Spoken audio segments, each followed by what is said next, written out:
Saudações a todos. Me chamo Karen Kathleen Moura Silva, sou orientanda do professor Renan Pires Maia, graduanda do curso de farmácia e docente da Faculdade Santíssima Trindade. Minha pesquisa tem por título Visões sobre a Loucura, no Elogio da Loucura de Erasmo de Roterdão.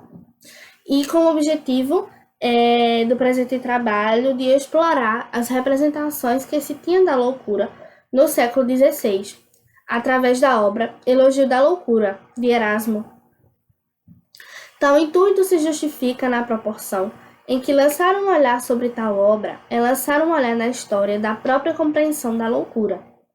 Erasmo nasceu na cidade de Roterdão, no ano de 1465, e com pelo menos 20 anos escreveu seu primeiro livro, e a partir desse dia nunca mais parou.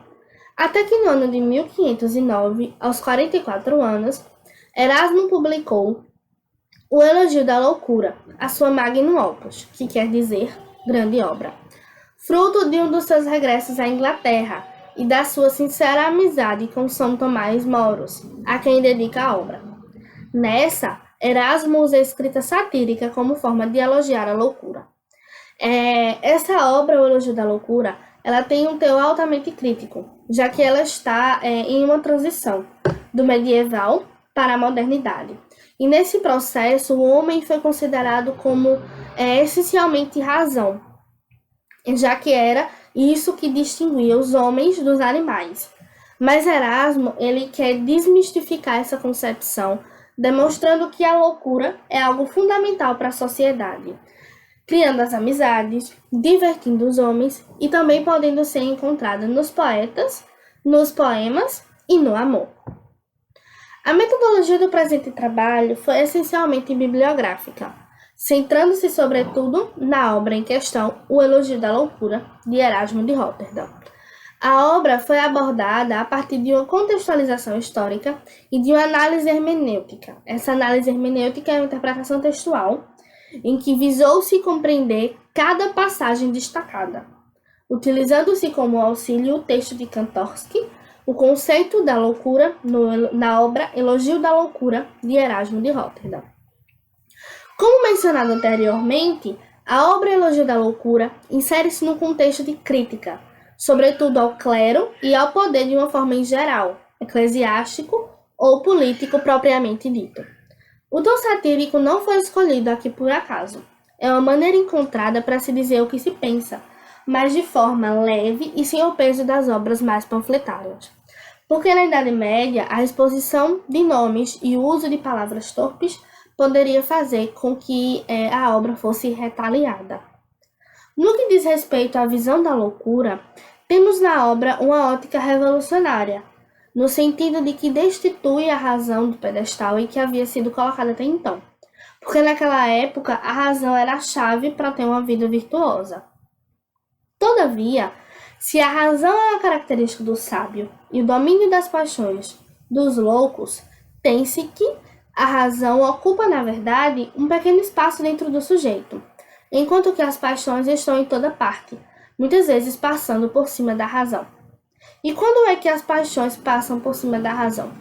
Quando em certas situações da vida, o nosso emocional ultrapassa a racionalidade e acaba que podendo prejudicar ou não situações vindouras.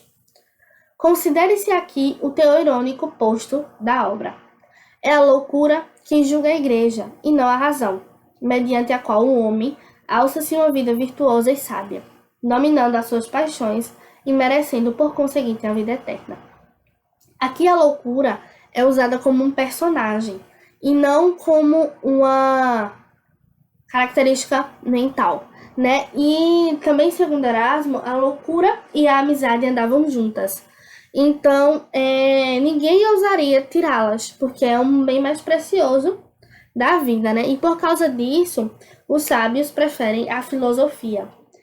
Eles não teriam tempo e, consequentemente, não teriam como sustentar uma amizade sincera.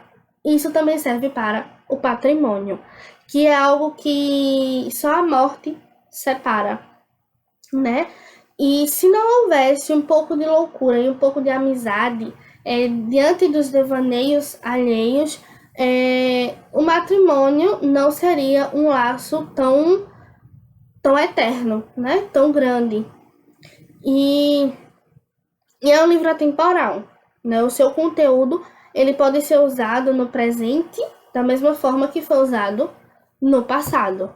E como conclusão, podemos dizer que a obra de Erasmo é inovadora, não apenas no sentido da crítica da razão colocada, mas por antecipar em séculos algo que só os pensadores como Freud colocariam, isto é, a desrazão ou a loucura que regula a vida social. Como eu disse antes, é um livro atemporal.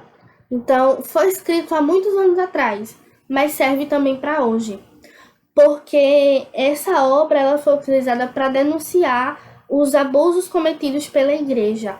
E mesmo que Erasmo não tenha aderido, né, à reforma, não tenha sido um reformador ao lado de Lutero, mas ele não quis que coisas que aconteceram no passado, na época dele, pudessem acontecer novamente hoje ou futuramente, né? Então ele abre os olhos para que essas coisas pudessem ser, se não banidas, mas pelo menos diminuídas ao máximo, para que pudesse ter o bem de todos.